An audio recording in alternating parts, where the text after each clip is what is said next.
সকাল থেকেই আমরা 106 নম্বর ওয়ার্ডের প্রায়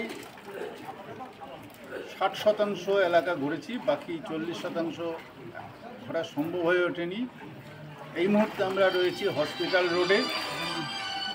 এখানে জলমগ্ন অবস্থা, ঘরে ঘরে জল ঢুকে গেছে। এই ছবির এখানে দেখানো যাচ্ছে, কিন্তু পাশাপাশি গোটা 106 নম্বর ওয়ার্ডের বিস্তীর্ণ এলাকায় এই জলমগ্ন অবস্থাটা রয়েছে। এখানেই দুর্ভাগ্যজনক ঘটনা ঘটেছে। কালিকাপুর SBI যে আছে সেই মোড়ে ট্রাফিক পুলিশের যেখান থেকে ট্রাফিক নিয়ন্ত্রণ করা হয় সেইখানটায় একটা দুর্ঘটনা ঘটেছে। বিদ্যুৎ স্পৃষ্ট হয়ে এই হসপিটাল রোড মণ্ডলপাড়া এলাকারই এক বাসিন্দা তিনি নিহত হয়েছেন। কলকাতার আরও বিভিন্ন জায়গায় এরকম ঘটনা ঘটেছে বলে শুনতে পাওয়া যাচ্ছে। অনেক মানুষের ক্ষতি হয়েছে, জিনিসপত্র নষ্ট হয়েছে। বিশেষ করে পুজোর আগে এই জিনিসপত্র নষ্ট হওয়া, এই ক্ষতিপূরণের দায় নিতে তো হবে। নিকাশি ব্যবস্থার উন্নতি ঠিকঠাক না হওয়ার মধ্যে দিয়ে এই ঘটনা ঘটেছে। এরকম বর্ষা একসাথে অনেকটা পরিমাণ বর্ষা এর আগেও হয়েছে, কিন্তু কোনো দিন এরকম ঘটনা ঘটেনি। বিশেষ করে আমার যেখানে বাড়ি পূর্বাচলে, দক্ষিণ পূর্বাচলে, সেইখানে কোনো দিন ঘরের মধ্যে জল ঢোকেনি, কিন্তু আমার ঘরেও জল ঢুকে গেছে। আমার যখন বেড়ার ঘর কাঁচা মাটির মেঝে ছিল তখনও বাড়ির চারপাশে জল জমতো, কিন্তু ঘরে কখনো জল জমেনি, জল ঢোকেনি। কিন্তু আজকে ভোরবেলায় সেইখানেও জল ঢুকেছে। এটাকেই বোঝা যাচ্ছে যে নিকাশি ব্যবস্থার কি বেহাল অবস্থা। এর সম্পর্কে যে দায়িত্ব নিতে হবে, যারা দায়িত্বে আছেন তাদের দায়িত্ব নিতে হবে। এই নিকাশি ব্যবস্থার উন্নতি চাই, আর যারা ক্ষতিগ্রস্ত হলেন তাদের উপযুক্ত পরিমাণ ক্ষতির পূরণের ব্যবস্থা করতে হবে, এই দাবি আমরা জানাচ্ছি। সকালবেলা খবর এসেছে একজন স্থানীয় বাসিন্দা বিদ্যুৎস্পৃষ্ট হয়ে মারা গেছেন অভিষিক্তার ওখানে, এবং তারপরে গোটা কলকাতা শহরেই একাধিক এই ধরনের ঘটনা ঘটেছে যেখানে মানুষ মারা গিয়েছেন, জলমগ্ন অসংখ্য মানুষ অসুবিধায় পড়েছেন, দুর্ভোগে পড়েছেন।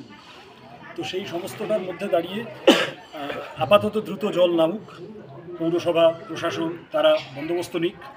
পুজোর আগে অনেক মানুষ ক্ষতি স্বীকার করবেন, বিশেষত যারা দিন আনা দিন খাওয়া মানুষ, কাজে বেরিয়ে অসুবিধায় পড়েছেন, কাজে না বেরিয়ে উপায় নেই।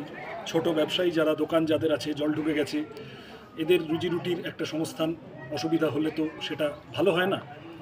এবং তারপরে যে কথাটা আসে সেটা হলো যে কাউকে তো একটা এই দায়িত্ব নিতে হবে। কেন কলকাতা পৌরসভার নিকাশি ব্যবস্থার এই বেহাল অবস্থা?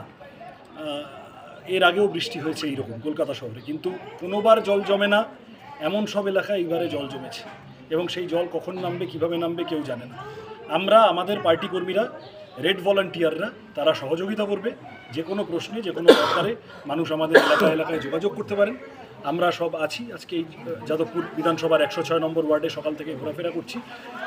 যদি আমরা সবাই মিলে চেষ্টা করি, আশা করি দ্রুত এই আপাতত যে সংকট অতিবৃষ্টির ফলে সেখান থেকে খানিকটা রেহাই পাওয়া যাবে। আশা করি প্রশাসনকে প্রাথমিকভাবে উদ্যোগ নিতে হবে, এবং কেন এই ধরনের অব্যবস্থা হবে তার উত্তরও প্রশাসনকে আজ নয়কাল দিতে হবে।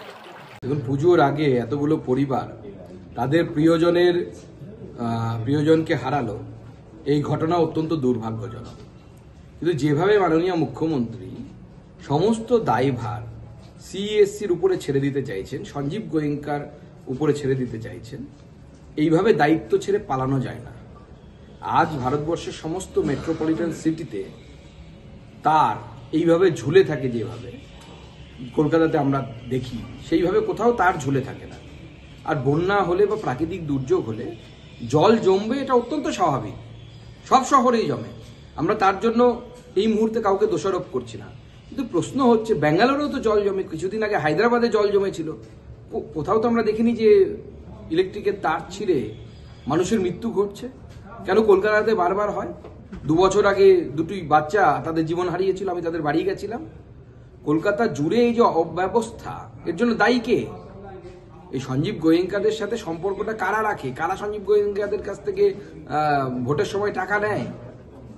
এই প্রশ্নগুলো এখন উঠলে পড়ে তখন কিন্তু মাননীয় মুখ্যমন্ত্রী জবাব দিতে পারবেন না, পালাবেন।